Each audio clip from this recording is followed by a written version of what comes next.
What would fill your scream canister? For me, it'd be spiders, sharks. When I was told this, I was so honored. I'm Boo! And I was also like, yeah, I'm stealing that idea. I remember when I first met Left Terrace. He was so warm and comforting. Hey you! Thank you so much for being here. Today, we'll be reviewing Monsters, Inc. It's got Billy Crystal, John Goodman, and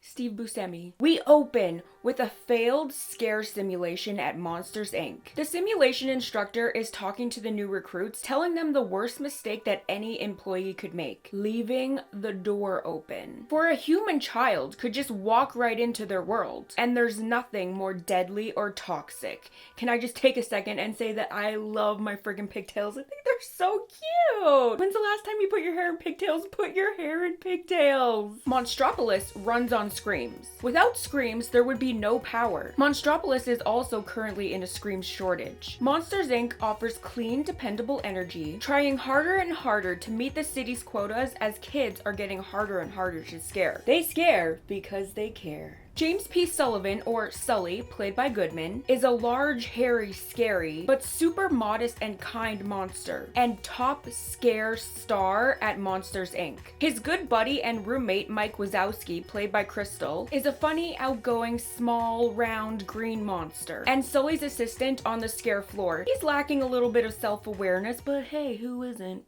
Arriving at work, Sully is set to break the all-time scare record, and Mike verifies birthday dinner plans at Harryhausen's with his sweetheart Celia later that night. Randall, played by Buscemi, Sully's scare rival, hears the winds of change and gets some chirping in before work. Mike heads to the scare floor, but first he stops to talk to Roz, who is very unimpressed that he forgot to file his paperwork last night again. Heading onto the scare floor, Mike swipes a card, calling a door, and preps it for Sully's arrival, who then arrives on the scare floor, Armageddon style, with the other scarers to start the day's work. The scarers are struggling to fill the scream canisters. What would fill your scream canister? For me, it'd be spiders, sharks, and crippling doubt. One of the doors is deemed dead as it's housing a child that cannot be scared, and it's put through the wood shredder. Randall takes the scream lead for a few seconds before Sully takes him over. One of the scarers, George, arrives back through a door with a 2319. The Child Detection Agency, or CDA, swoops in and George is decontaminated. Poor thing! Mr. Waternoose, CEO of Monsters, Inc., who's the animated version of Ernest Bronine, is worried about the scream shortage. They've lost 58 doors this week, you see. The company has been in his family for 3 generations, and he would do anything to keep it going under. Hence, asking a favor of Sully to give a demonstration tomorrow to the new recruits as they stink, in the hopes that it may revive the company a little bit. It's the end of the day, and Roz jump scares Mike, reminding him to file his paperwork. Sully steps in and offers to file the paperwork for him so that he can leave for his dinner reservations with Celia. Sully returns to the scare floor, learns what puce is, and sees a solitary door active on the floor. It's a cute door, white with pink flowers. What did your closet door look like as a kid? Mine was one of those folding doors on the super squeaky track. Brown, covered with stickers, most definitely those glow-in-the-dark star and planet stickers. Probably had multiple pictures of puppies and celebrities and some boogers. Don't do that. Don't try to pretend like you didn't have dried boogers somewhere in your childhood room. Sully sees no one else around and peeks his head in the door to ask if anyone's scaring in there. He turns around and sees a little human child playing with his tail. Freaked out by the disgusting, dangerous creature, he puts her back in her room and runs to the locker room, but then finds that the human child has snuck out on his back. The terrifying little beast calls him Kitty. He stuffs her in a bag and takes her back to the scare floor. Randall then exits the human child's door and sends it back after finding that it's empty. Sully, in a panic, goes to the restaurant to find Mike for help. Crashing Mike and Celia's date, Sully tells Mike to lay in the egg bay, but the bag runs off, and the puny child jumps out of the bag and yells, "Boo!" Boo! My Disney characters, boo. Let me explain. I have a friend who's a Disney fanatic like me who keeps the contacts in their phone as Disney characters. In their phone, I'm Boo. When I was told this, I was so honored. I'm Boo! And I was also like, yeah, I'm stealing that idea. So this friend who I stole this idea from is Mickey. I have another friend who's Mushu. My Gammers, my grandmama, my Gamalama Ding Dong is Mrs. Potts. I even have our landline, our home phone, as Neverland. Who are you? Here's the rub. You have to be given the character, you can't choose it for yourself. Listen, I don't make the rules, that's just the way it's gotta be, okay? The whole restaurant is in a frenzy trying to run away from the lethal child. The CDA shows up with helicopters and trucks, grabbing citizens for decontamination, including Celia. Mike and Sully make it back to their apartment with the contagious killer youngling. In their apartment, Mike snatches away little Mikey from the little girl, leading her to cry. The lights flicker and cause CDA attention to their apartment. Mike inadvertently makes the girl laugh. There's a power surge and the lights go out. As this is the first time in monster history that a human child has entered their world, Mike is on edge and comes up with a plan using mainly spoons. But seeing the girl's sweet nature, Sully is not so convinced that she's dangerous. They decide against the plan with the spoons and instead agree to put her in a disguise, take her back to Monsters Inc., and put her back in her door. I remember when I first met Lefteris.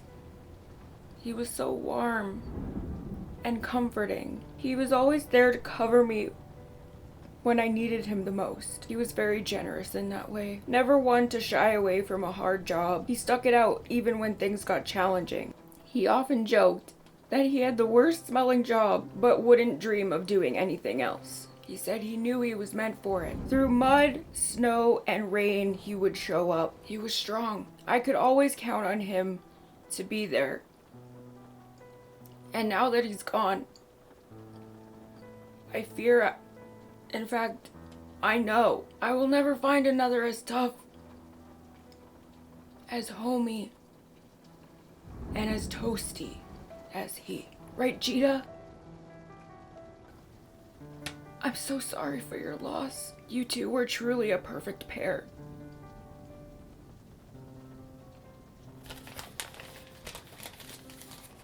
Lefteris, you will be missed.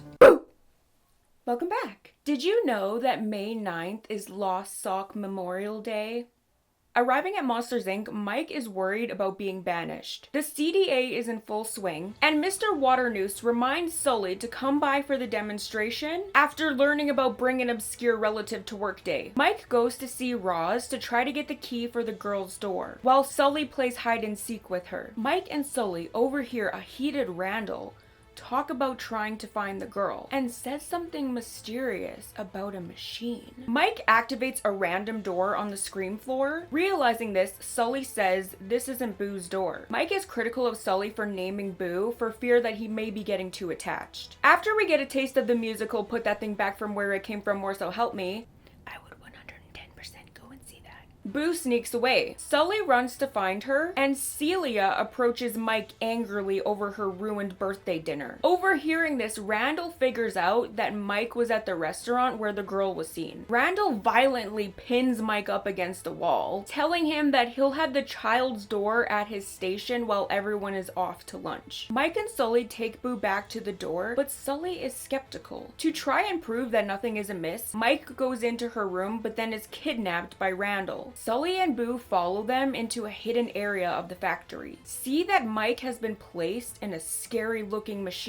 Randall has deemed the Scream Extractor, a machine that he believes will revolutionize the Scream industry. Sully and Boo save Mike, and the three of them run to Mr. Waternoose for help in the simulation room. While trying to explain what is going on, Sully is talked over and hounded by Mr. Waternoose to do the demonstration. Frustrated, Sully loudly roars, accidentally scaring Boo. Mr. Waternoose sees the child, and Mike frantically tells him of the situation. Boo hides from Sully, breaking his big smushy heart. Mr. Waternoose is disheartened by the situation, but agrees that the girl needs to be taken care of. He picks up Boo and calls for the door, but it's not Boo's door. Just then, Randall opens the door, and Mike and Sully are pushed through by Mr. Waternoose. son of a bitch, she was in on it the whole time. Through the door, they are banished to a frozen wasteland, or wonderland, depends on how you look at it. They meet the nice abominable snowman, who takes them to his lovely cave and offers them some lemon snow cones. What's your favorite snow cone flavor? There's only one right answer. Go on, what is it? No. It's red.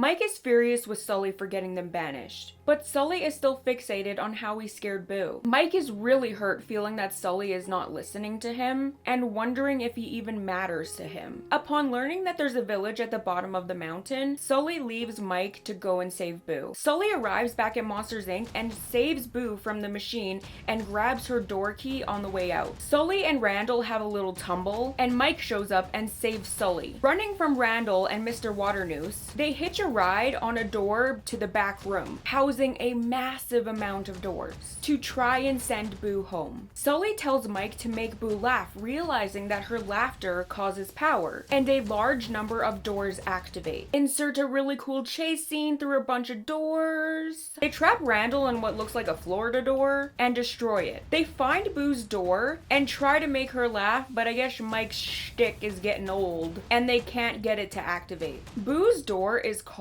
and the three arrive on the scare floor where Mr. Waternoose and the CDA are waiting. Mike comes out with Boo's costume and throws a toxic projectile. He runs off the scare floor and the CDA chase after him. Sully runs the other way with Boo and her door. Mr. Waternoose sees them and he starts chasing after them. Sully finds a door station, attaches Boo's door, and takes her inside. Mr. Waternoose enters the room and admits that he would kidnap 1,000 children to keep his company alive. Just then, the lights come up. It is revealed that they're in the simulation room, and Mr. Waternoose's confession has been caught on tape and witnessed by Mike and the CDA. Mr. Waternoose is arrested, and Roz is revealed to be the head honcho of the CDA. Roz calls for a door shredder and tells Mike and Sully to say goodbye to Boo. Mike and Sully say goodbye to Boo, and her door is shredded. Mike finds a piece of Boo's door on the floor and gives it to Sully. Exiting Monsters Inc., Mike ponders what's gonna happen now that the factory's in the toilet. But hey, at least they had some laughs, right? Sully remembers Boo's laughter, and it is revealed that laughter is 10 times more powerful than screams.